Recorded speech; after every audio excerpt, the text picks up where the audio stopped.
राजधानी पटना के बहुचर्चित गोपाल खेमका हत्याकांड मामले का पुलिस ने खुलासा करने का दावा किया। इस मामले में 2 महत्वपूर्ण आरोपियों की गिरफ्तारी के साथ एक एनकाउंटर भी दिखाई गई, जिस पर परिजन सवाल उठा रहे हैं। इस पूरे मामले के कई पहलू हैं, जिसमें पुलिस भी शक के दायरे में आ गई है। हालांकि डीजीपी विनय कुमार ने मंगलवार को पुलिस मुख्यालय के सभागार में आयोजित प्रेस कॉन्फ्रेंस में कई सारी जानकारियां दी, लेकिन पत्रकारों के कई सवाल में उन्होंने कहा कि इस बात की जांच की जाएगी।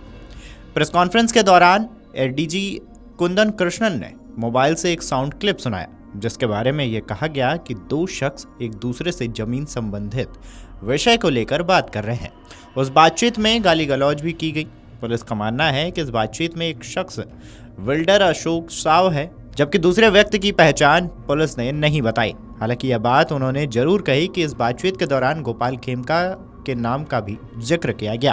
उन्होंने आगे कहा है कि अशोक साव के मोबाइल से ऐसी कई चीजें मिली हैं जिसकी पुलिस जांच कर रही है। अब सवाल क्या है? पहला, पत्रकारों ने जब सवाल किया कि घटनास्थल पर पुलिस 1.5 घंटे देरी से क्यों पहुंची, तो इस सवाल का पुलिस अधिकारियों ने कोई जवाब नहीं दिया। वह कौन पुलिसकर्मी थे जो हत्याकांड के थोड़ी देर बाद पहुंचे थे, और परिजनों के द्वारा जब यह कहा गया कि यहां हत्या हुई है तो अब बिना मुआयना किए वहां से चले गए। तीसरा, हत्याकांड के बाद साक्ष्य को एकत्रित करने में कोताही बरती गई। चौथा, घटनास्थल की जानकारी निकटतम थाना और वरीय पुलिस अधिकारियों को दूरभाष के माध्यम से दी गई थी, लेकिन इसके बावजूद भी समय पर पुलिस नहीं पहुंची। जब यह सवाल पुलिस मुख्यालय में पुलिस प्रमुख से पूछी गई तो इस बात को टालते हुए नजर आए। इससे साफ है कि इस सवाल का उनके पास पर्याप्त जवाब नहीं रहा।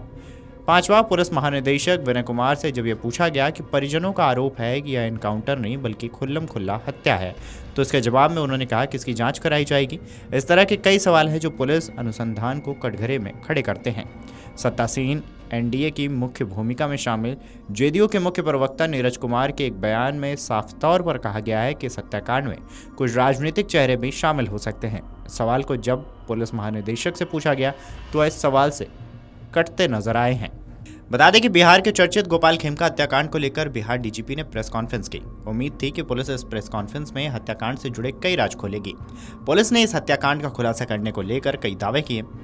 अब उनके दावों को लोग परख रहे हैं और उन पर सवाल उठा रहे हैं। सवाल ऐसे जो पुलिस की कार्यशैली को ही कटघरे में खड़े कर रहे हैं। पुलिस ने हत्याकांड के एक आरोपी विकास उर्फ राजा का एनकाउंटर किया। एनकाउंटर पर सवाल उठे हैं। हालांकि पुलिस महानिदेशक विनय कुमार ने कहा है कि हत्या के सटीक कारण की तफ्तीश अभी जारी है। जल्द ही उन कारणों का खुलासा हो जाएगा।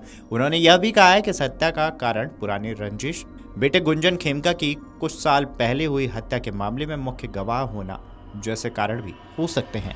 फिलहाल मामले की छानबीन जारी है और जांच पूरी होने के बाद असली कहानी साफ हो जाएगी। भारी मात्रा में कागजात हैं, 1-2 नहीं है बल्कि काफ़ी वो जब्त किए गए हैं। अब ये लिंक करना पड़ेगा, जो मृतक के पास जो सूचनाएं हैं उनके लैपटॉप में, उनके मोबाइल में, उनसे मैच कराया जाएगा। कुछ जो अशोक साव के मोबाइल हैं, उस मोबाइल में कन्वर्सेशंस आए हैं, जिससे ये पता चल रहा है कि ज़मीन का भयंकर विवाद है, जिसके कारण काफ़ी तल्खी चल रही है कई लोगों में। अब उन सभी चीज़ों पे अनुसंधान होगा, उनकी आवाज़ मैच करा के दिखाया जाएगा कि वो कौन सब कर रहे हैं। तो ये भूमि के जो भारी मात्रा में कागजात अशोक साव के घर से बरामद हुए हैं। वीडियो डेस्क अमरउजाला.com। अगर आप ये वीडियो YouTube पर देख रहे हैं तो हमारे चैनल को सब्सक्राइब कर बेल आइकन दबाएं, और Facebook पर देख रहे हैं तो हमारे पेज को लाइक करें।